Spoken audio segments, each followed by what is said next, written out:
I teach 5th and 6th grade. I loop with my students. My name is Jim Bentley. I teach in the Elk Grove School District.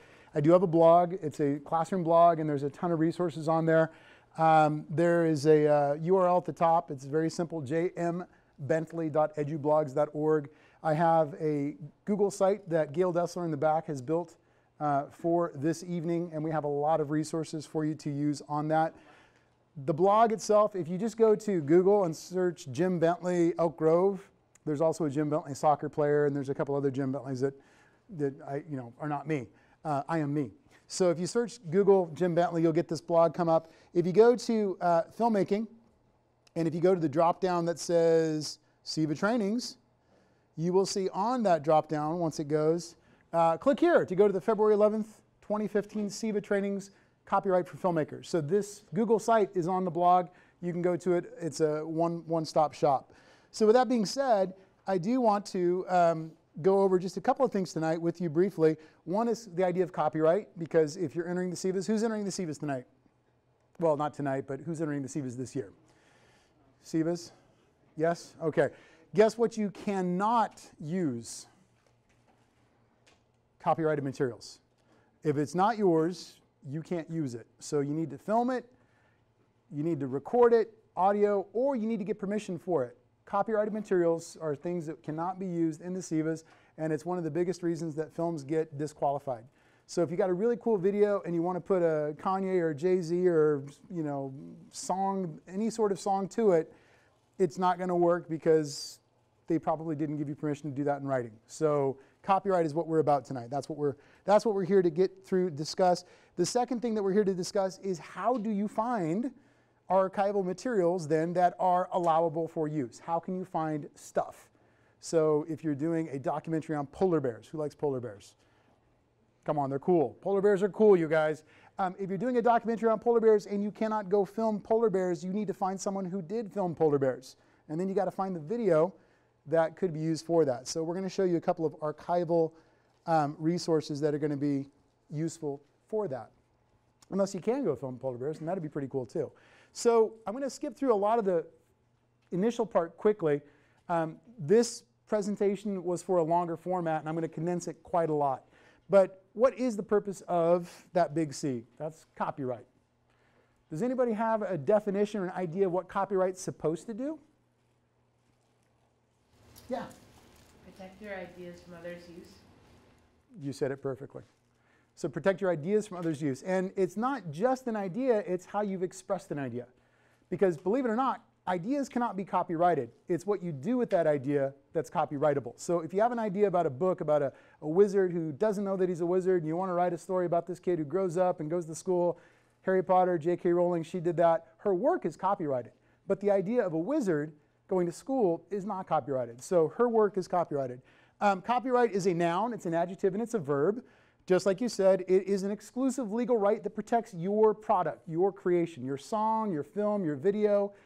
If you make a picture out of bubble gum and you put it in a frame, that's your work. And if it's your work, you own the rights to it. And if someone took a picture and profited off your bubble gum picture, they're breaking your copyright. Same is true with music or any other sort of created thing that you've done. The adjective means to be protected by copyright. So if you create something, it's yours. It's legally protected by the U.S. Constitution. They actually mention copyright in there. And then the verb, to actually secure or protect. So what is copyright? Short little video to help explain. You might want to read the warning closely because it's not your typical warning that you're used to seeing.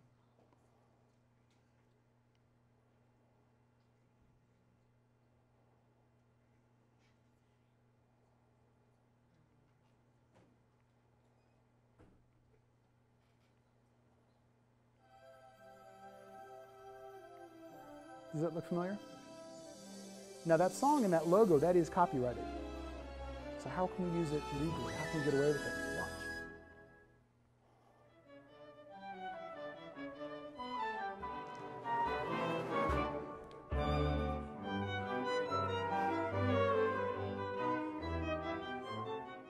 What the heck is... Copy. Right.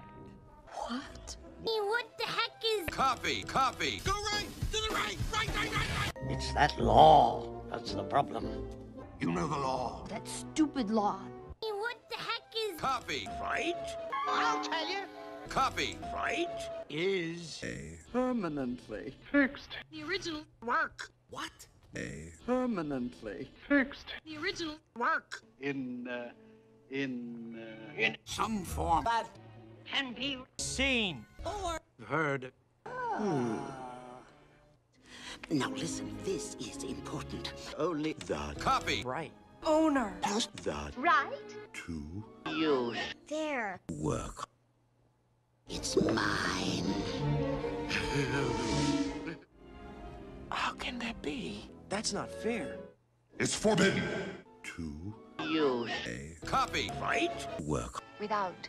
Permission granted. By the copyright. Owner.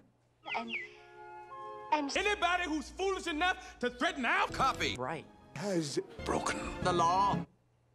Aren't we forgetting one teensy-weensy but ever so crucial little tiny detail? You'd better be able to pay for that. Copyright. Permission. We haven't discussed the subject of payment. You can't get something for nothing, you know. But I don't have I'm not asking much. Just a token, really, a trifle. Hold on. Back up. Are you saying This is about money. I'm sorry, sir. I don't have any money. It's extortion. I prefer the term capitalist. Hear that sound? It's the sound of your freedom, fluttering out the window. So the video was made with all kinds of copyrighted stuff, wasn't it? Disney made movies, Disney made the songs, Disney created the stories and wrote it. Yet we've got this video made by Cyberlaw in Stanford that's using copyrighted materials. And what they're doing is they're exhibiting or showing that just because something's copyrighted doesn't mean it's locked in a vault forever. Now remember, for the SEVAs, you cannot argue fair use, which is the other concept that this works off of. You cannot use other people's copyrighted materials. But what we want to compare is what is copyright and what is fair use. And by comparing those two, hopefully we'll have a better understanding of what you can use in a SEVA entry. When we look at this, what is protected? Did we just play that? Chapter 2, there we go, sorry. What is actually protected? Well, there's new things like I'll borrow this one. Good.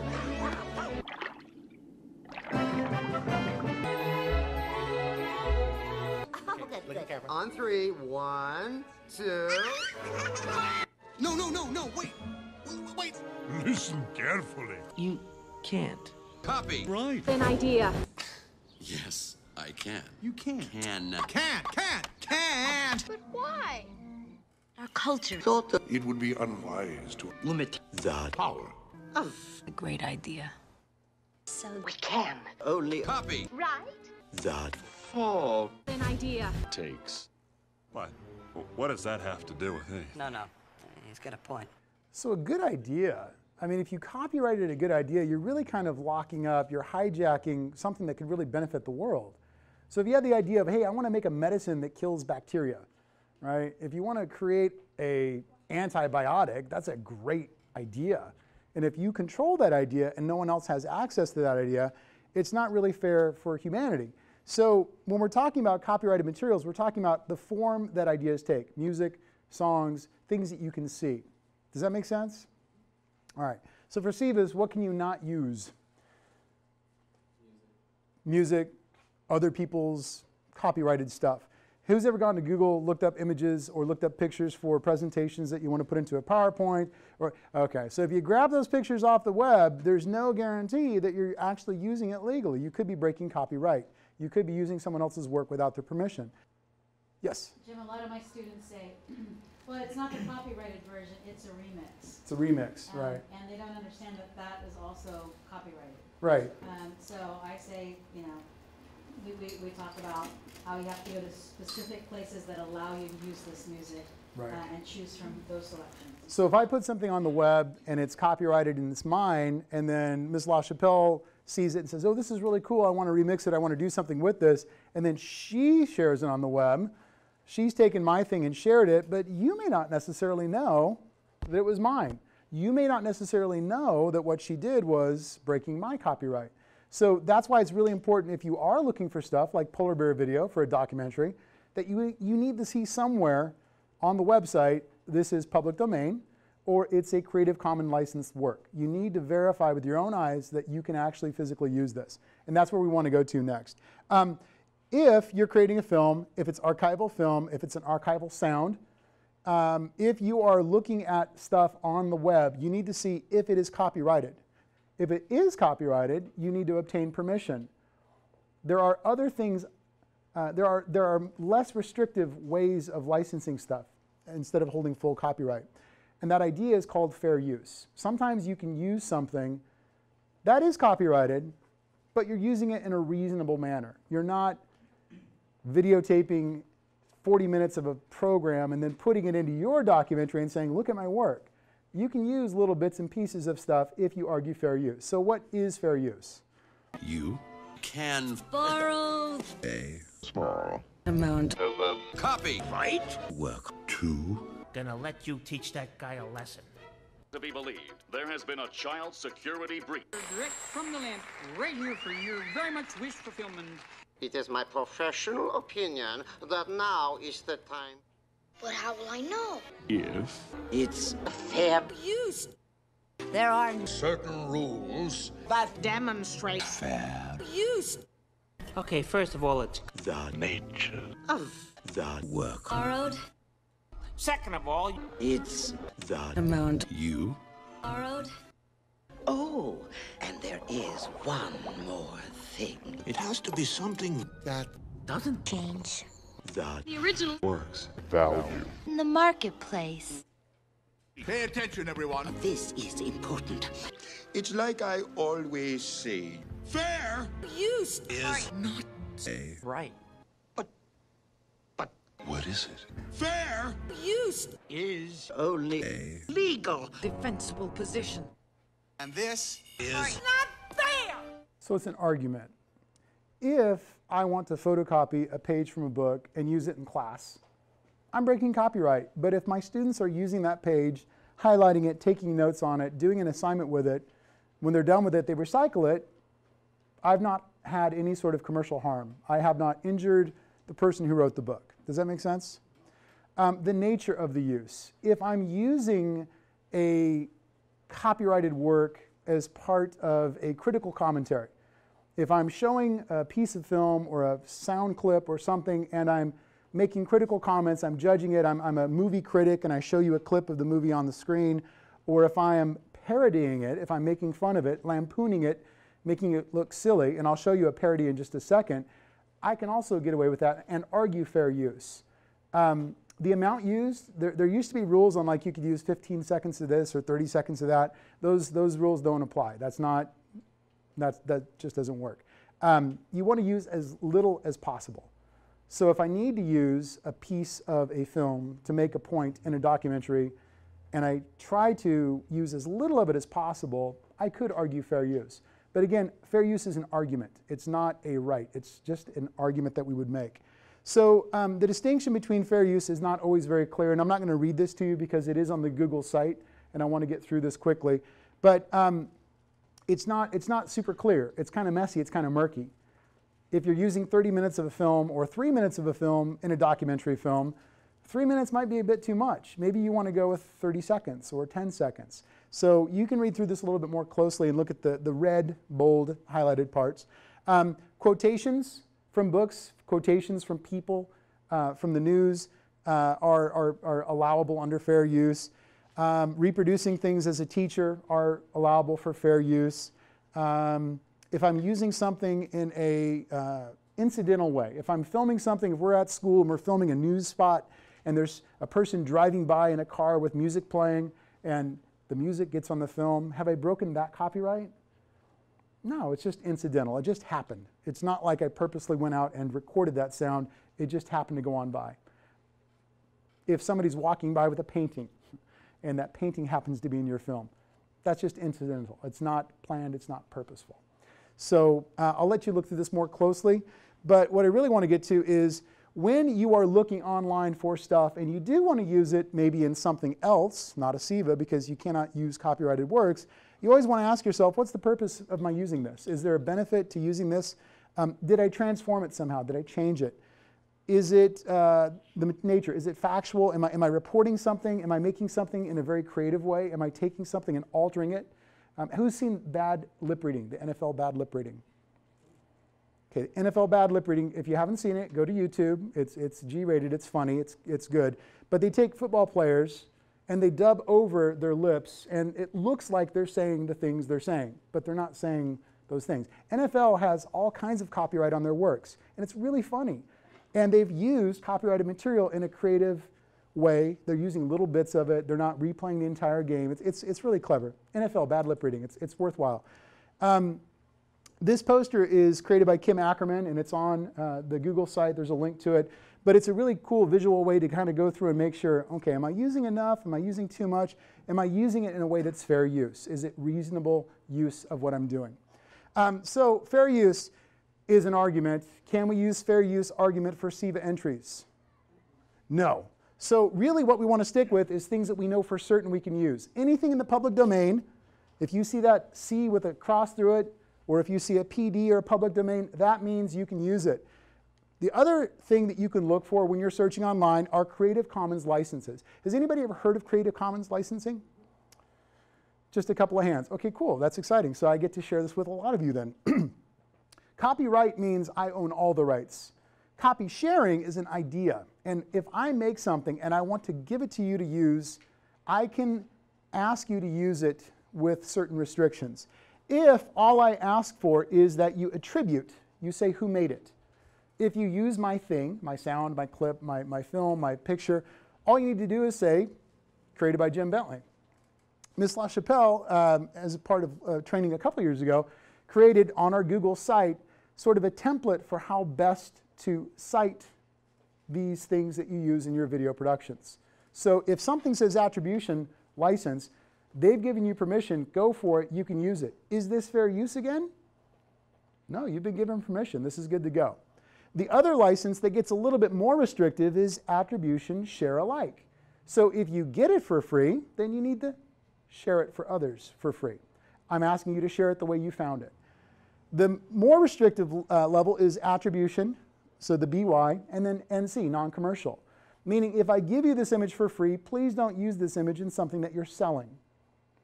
A little bit more restrictive is attribution, say who made it, non-commercial, please don't sell it, and then share alike, meaning share it the way you found it, license it the way I licensed it. And then the most restrictive would be the attribution, non-commercial, no derivatives. And that little ND is huge. ND means you can't remix it. You got to use it the way you found it. So the remix that we saw of Ben-Hur, that was a derivative work. It was based or made from a larger work. That is, or would not be allowed with a no derivative license. So how are we feeling about the degrees of flexibility here? Yeah. Where could, if you were like on the internet and you were searching for something, where would you find these pictures? Great question. Where would you find these little logos or symbols? You know, sometimes a person might just write out attribution license 3.0, attribution license 4.0. If they're really good, they'll put that little logo. Where will you find it depends upon the website you're looking at. And that's why I want to take you to a couple of websites quickly. This is a picture we found. We found it on Wikimedia, and the photo credit goes to David Benbenick, and he took a picture of his thumb. And we used it and we cited it properly. This is the kind of thing that we're looking for in SEVAs. So if you put in a film or audio or a picture clip that you got from somewhere else, we want you to credit that in the end. So let's try looking for some imagery. And what we're going to do is we're going to go to a couple of different websites. How many of you have ever used Google to search for something? Yes, Google's a great website. And there's a really cool tool that can help you find things that are not copyrighted. Who's ever used Creative Commons? Cool. Okay, not a lot, which means I get to share with you another very cool website. What about the Internet Archives? What? That's the perfect response. Yay, okay, cool. How about the Library of Congress? Library of Congress? Cool. Last one, National Archives. Sort of. Excellent. Sort of is a good answer. So let's do this. Let's jump on the website. If you're looking for music, if you're looking for sounds to go, backing tracks or music to bring in, here are 3 places you can go to as well. Jamendo, fantastic. Moby Gratis and Internet Archive. Again, 3 places for music. How many of you guys like to put music in your films? Okay, you know that you cannot use copyrighted music, right? But if you go to Jamendo, and that's one of the easiest ones to search, it's so easy. So let's go to the web. Let's quickly go to the web. So again, the Google site that we're going to give you guys the link to, this Google site right here, you will find all of these links off to the right-hand side.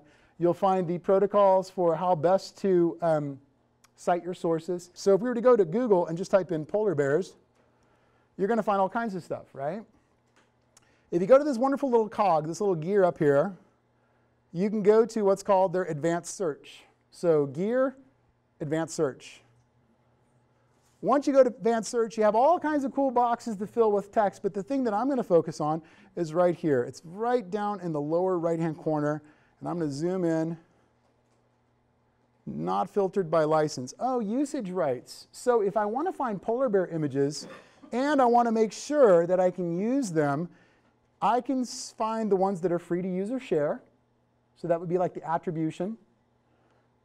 Free to use or share even commercially. I can sell stuff. Free to use or share or modify. And modify is important because that means you can make a derivative. You can make a meme out of it. You can cut out the background and use just a part of the picture. Free to use or share or modify even commercially. If I click this filter and then go to advanced search, what I'm going to find now are images that pop up that are allowable for me to use. So any of those pictures, I'm good to go. Did I break copyright? No. Good to go.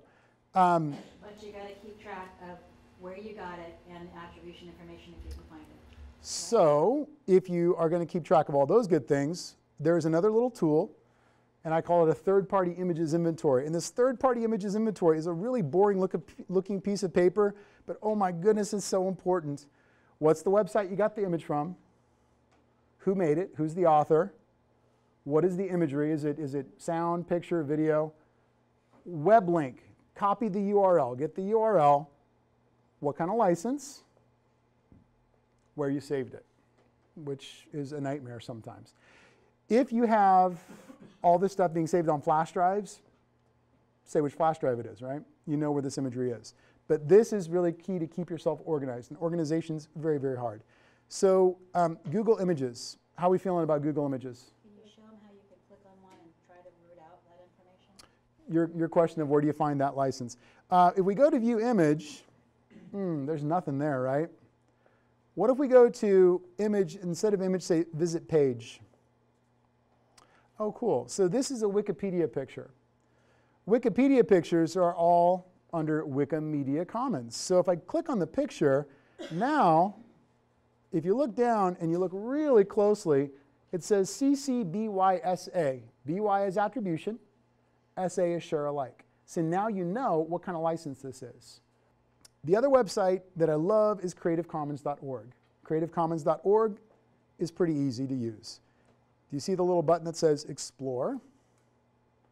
Find CC, Creative Commons licensed works. So let's stick with polar bears. Let's go to polar bears. I can look in a lot of different places. Now, if I go to Jamendo to look for polar bears, Jamendo's a music site. There might be some polar bear themed music, but really if I'm looking for imagery, I could go to Wikimedia Commons for pictures. I could go to YouTube for videos. I could go to any of these places. You could even go to a clip art place as well. But let's go to Wikimedia Commons and let's just search for polar bears. And what I don't see is a bunch of polar bear pictures popping up. However, if I do look at the group down below, the categories, engravings of polar bears in art. If I go to polar bears in art, oh look, here's a picture of a classic old school polar bear that must have been maybe from like a fruit box or some sort of magazine or something like that. And I'm wondering, can I use this in my product? Again, look down bottom right. It says, if you can read that really well, public domain. Public domain means it's free to use. I still want to get the URL. I don't really need to get the author, but I do want to get the URL so I can go back to the picture. So Creative Commons, another website that you can look for archival or even current pictures or film. So let's go and zoom in just a little bit. Archives.org, and it's singular. Again, it's on the Google site, so you don't have to memorize anything. But if you go to Google, the Internet Archive, and let's go for polar bears again. if I search for polar bears, there's this little button that says all media types. Let's look for maybe video. We okay with that? Instead of Google Images, let's go for video. If I click on video, I'm going to search for video only. Now, you're going to have to be a little bit judgmental. You're going to have to be a little bit critical because quite honestly, sometimes you're going to find video that may not necessarily be what you want to use. And in fact, sometimes you might find a little bit of video that might be a little bit like, ooh, wait, that doesn't look right. And the best thing I tell my students is just close the lid of your Chromebook or just minimize the screen and say, Mr. Bentley, there's something weird on my screen, I don't quite get it. This website's very trustworthy, but sometimes people put things on here that may not be what you want to see. Now, I'm not saying it's like rated R stuff, but I'm saying it might be something that is not appropriate for maybe, you know, 3rd graders versus 9th graders. So if you see something weird or funky, avoid it. I went here ahead of time and I looked around, and I know that if we type in polar bears, we're going to get like polar bear swimmers. Have you guys heard of polar bear swimmers? They go out on January 1st, they jump in freezing water, and they're usually in goofy costumes. And so I went through and looked around, and I found the polar bear swimmers, and we're not going to click on those.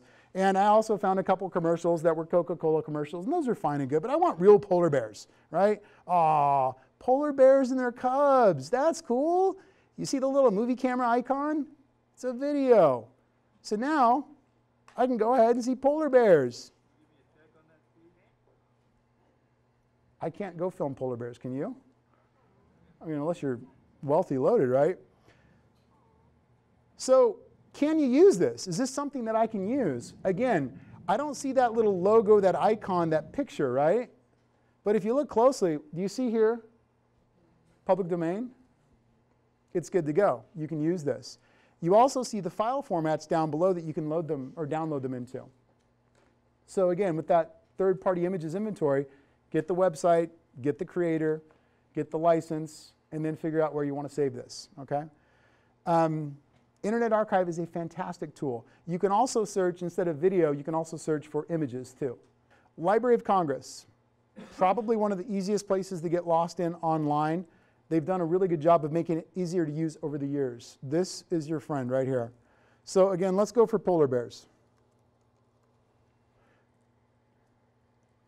If I want to look for video, or if I want to look for images, I can choose the format I want. So I'm going to go for, I don't know, let's say films, videos.